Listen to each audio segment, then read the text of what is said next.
Bruce Lee walks into a Los Angeles gym carrying a small duffel bag when a 250-pound bodybuilder looks at him and laughs, says, "You're too small to fight." What happens in the next 10 seconds doesn't just prove the bodybuilder wrong. It changes his entire understanding of what strength really means. Los Angeles, June 1967. Tuesday afternoon, the Iron House Gym on Venice Boulevard. Not the famous Gold's Gym, not Muscle Beach. This is a serious training facility for serious lifters. No chrome equipment, no juice bar, just iron plates stacked against brick walls. Wooden floors worn smooth. The air thick with chalk dust and sweat. Metal clanging. Grunts of maximum effort. This is where the biggest, strongest men in Los Angeles come to prove themselves. Bruce Lee pushes through the heavy door. 26 years old, 5'7", 135 pounds. Wearing black training pants and a white t-shirt. By bodybuilding standards, he looks small. Like someone who wandered into the wrong gym. The gym is half full. Maybe 15 guys. All of them big. The smallest is probably 190. Men who measure success in pounds lifted. Men who see someone Bruce's size as irrelevant. Bruce walks to an empty corner, sets down his bag, starts warming up, arm circles, hip rotations, leg swings. To the bodybuilders, it looks like he's wasting time. A few glance over, dismiss him immediately. Bruce continues methodical. He's not here to impress anyone. After 10 minutes, Bruce starts his actual workout. But it's not what anyone expects. He's doing bodyweight movements. One-arm push-ups on his knuckles. Then he switches. Two-finger push-ups. His index and middle finger supporting his entire body weight. Going down slowly, pressing up explosively. Perfect control and power combined. A few more guys notice. Stop their sets. Watch with curiosity. Two-finger push-ups require real strength. Functional strength. Bruce does 20 reps. Switches hands. 20 more. Doesn't look strained. Just focused. Breathing controlled. Moving with precision. One of the bodybuilders nudges his training partner. Points at Bruce. They laugh. They're not impressed. They see Bruce's size and dismiss it. Think it's a trick. Think anyone could do it if they weighed as little as Bruce. Think real strength means moving heavy external weight. They go back to their bench press. Bruce moves to a heavy bag hanging in the corner. Doesn't put on gloves, just starts hitting. Bare knuckles. Straight punches. Fast, the bag swings hard. Each punch making a sharp crack sound. Not a dull thud. The sharp crack of penetration. Real power. Now more people are watching. The speed is undeniable. The bag moves like it's being hit by someone much bigger. Some of the bodybuilders look impressed despite themselves. Others remain skeptical. Think it's just technique, not strength. Think Bruce is fast but not powerful. One of the bodybuilders walks over. He's massive, 6'2", 250 pounds. Arms like tree trunks. Chest like a barrel. Legs thick with muscle from years of heavy squats. His name is Mike. He's been training at this gym for 8 years. Competed in Mr. California twice. Placed 4th both times. Came close but never quite made it to the top. Still, he's respected here. Known as one of the strongest guys around. Benches 400 pounds for reps. Squats 600. Deadlifts 700. By every metric bodybuilding uses to measure strength, he's elite, top tier. In his world, those numbers define what strength means. What being powerful means. What deserves respect. Mike stands near Bruce, arms crossed over his massive chest. Watching, waiting for Bruce to stop hitting the bag. Bruce feels the presence, feels someone watching him. But he doesn't stop. Finishes his set, lets the bag settle, wipes sweat from his forehead with his t-shirt. Turns, looks at Mike. Doesn't say anything. Just waits.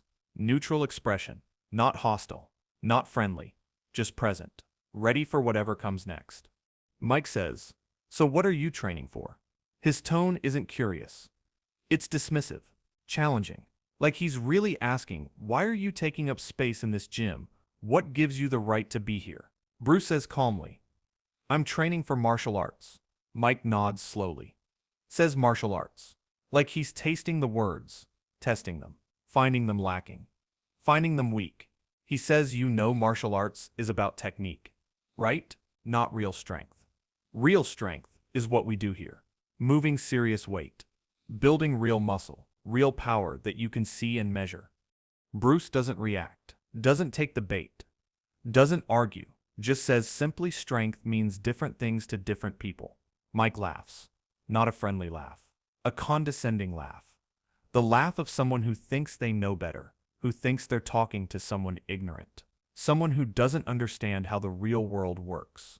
He says strength means how much you can lift, how much muscle you have on your frame, how much force you can generate with your body.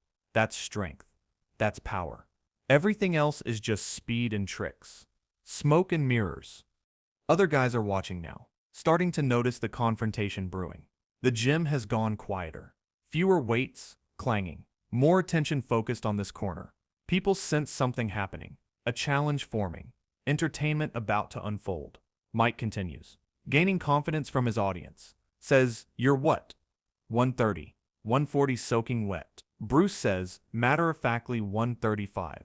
Mike laughs again, louder now. Says, "I'm 250. Solid muscle. I bench press 400 pounds. You probably bench what, 150? Maybe 200.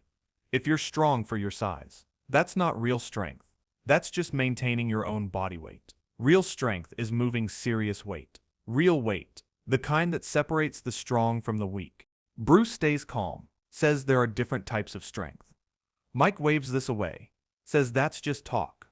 Excuses for people who can't build real size. He says, "Look at you. You're too small to fight anyone my size. I could just grab you, hold you down.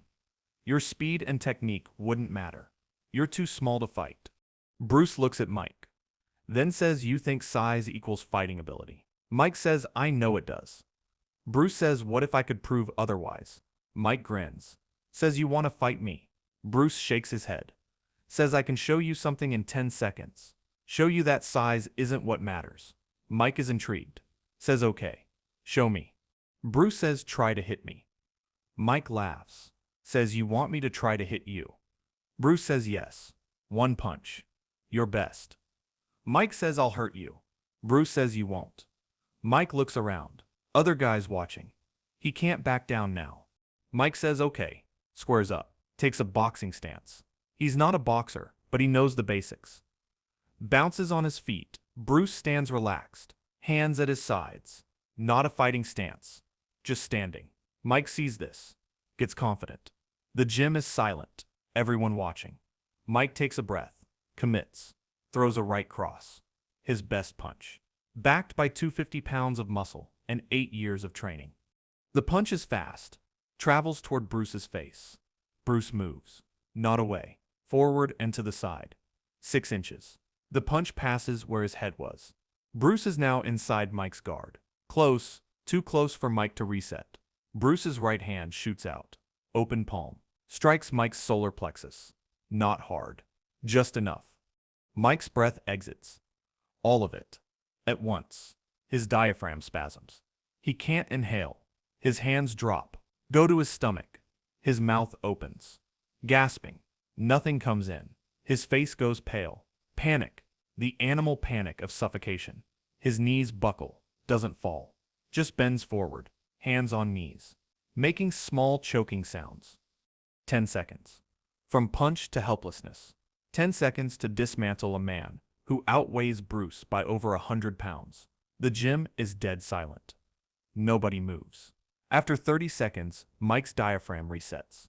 Air comes back. Ragged. Painful, he straightens slowly. Looks at Bruce with confusion. Shock. Bruce asks if he's okay. Mike nods. Can't speak. Bruce says what you just experienced is the difference between strength and skill. You're strong. Really strong. You can move weight. I can't move. But fighting isn't about moving weight. It's about moving people. But fighting isn't about moving people. And people don't cooperate. Like barbells do. You threw a good punch. Fast. Powerful. But fighting isn't about landing your best punch. It's about not letting your opponent land theirs.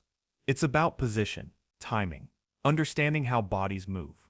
I struck a nerve cluster that paralyzes breathing. Doesn't require massive force. Just precision. Mike finds his voice. Says that's a trick. Bruce says there are no tricks in fighting.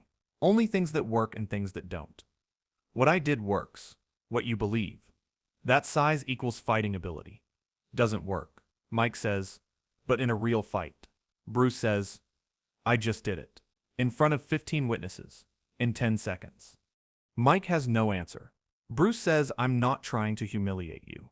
I'm trying to teach you. There's a difference between gym strength and functional strength. You've built an impressive physique, but you've never learned how to use it in combat. Bruce says, if you want to learn, I can teach you. Mike looks surprised. Says, you'd teach me? After I said you were too small? Bruce says yes. Because you learned something in the last 10 seconds. You learned you don't know what you thought you knew. That's the first step to real learning. Humility. Most people never get there. You just did. Mike is quiet, then says, okay, teach me. Bruce says, not today. You need to recover. Your nervous system got shocked. Go home. Process this. If you still want to learn, come to my school next week. June Fan Gung Fu Institute in Oakland. Mike takes the card, nods, still shaken but intrigued. 1 week later, Mike shows up at Bruce's school in Oakland, nervous, out of place. The school is different from his gym. Smaller, more focused. Less about show and more about substance. Bruce sees him walk through the door. Smiles, genuinely pleased. Says you came. That takes real courage. Mike says quietly, I want to understand what you did. Want to learn what I don't know. Bruce nods. Says good. That's the right mindset. Let's start. Bruce doesn't start with techniques. Doesn't jump into teaching punches or kicks or throws. Starts with concepts. The foundation. Explains the difference between static strength and dynamic strength. Between isolated muscle development and integrated body mechanics. Between pure tension and relaxed power. Between raw force and precise timing. Mike listens carefully. Takes notes in a small notebook he brought. Asks questions when he doesn't understand. He's used to instruction. Used to coaches telling him how to lift, how to pose, how to structure his diet for maximum muscle growth. But this is different. This isn't about building size. It's about building capability. About making the body work as a unified system instead of a collection of individual muscles. The training over the following months is deeply humbling for Mike. He realizes quickly how much unnecessary tension he carries in his body. How his years of bodybuilding have made him strong but rigid. How his impressive size is actually a limitation in ways he never considered. He's slow to change positions. Burns enormous amounts of energy, maintaining constant muscle tension even when it's not needed. Telegraphs his movements from a mile away because he's used to maximum effort lifts, where the setup doesn't matter, where you just grip it and rip it. Bruce works with him patiently. Never mocking, never condescending. Just teaching, breaking down his deeply ingrained movement patterns, teaching him how to move efficiently, how to generate explosive power without excessive muscle engagement, how to actually fight instead of just looking like he could fight. Over months, Mike transforms. Not physically. He's still 250 pounds, still massive, still looks like a professional bodybuilder, but he moves differently now. Lighter on his feet, faster in transitions. More controlled in every action. He learns to use his size properly, not as a crutch to rely on, as a tool to employ strategically. Combined with proper technique, his natural size becomes devastating. He's still not as fast as Bruce. Never will be. Bruce's speed is the product of a lifetime of training, but Mike becomes effective, dangerous, capable. A 250-pound man who can actually fight is a serious problem for anyone. Mike becomes that problem. One day, Bruce tells Mike something important. Says, when we first met you dismissed me because I was small, but you were open enough to learn after being proven wrong. That's rare. Most people's ego won't allow it. Mike asks why Bruce didn't humiliate him. Bruce says, because I've been dismissed too. Told I'm too Chinese, too small, too different. I could have used that moment to feel superior. But that doesn't help anyone. Teaching you helps you. Helps me. Helps everyone you'll eventually teach. Bruce says, you'll go back to your gym. Tell them what you learned. Some will dismiss it like you did. But some will come here, will learn, will teach others. That moment wasn't about proving you wrong. It was about planting a seed. Years pass. Mike integrates martial arts, becomes known as the bodybuilder who can actually fight. When people ask, he tells them about Bruce Lee, about 10 seconds that changed his life. Some listen, some train. The seed keeps growing.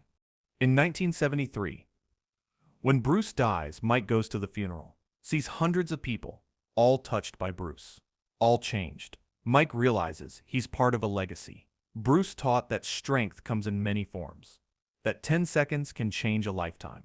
Mike trains for another 30 years, passes on what Bruce taught, not just techniques, philosophy, understanding. When young bodybuilders dismiss martial artists, Mike tells them his story. The ripple continues. That's what 10 seconds created. Not just one lesson, but a chain of growth, of people learning their assumptions might be wrong, of people discovering that being proven wrong is the first step to being better. Who have you dismissed because of their size? Their appearance? What assumptions are you carrying about strength and capability? Because 10 seconds is all it takes to prove those assumptions wrong. Bruce gave Mike those 10 seconds. Gave him a lesson he didn't know he needed. Who needs your 10 seconds? Maybe they're the ones who can teach you what you need to learn most.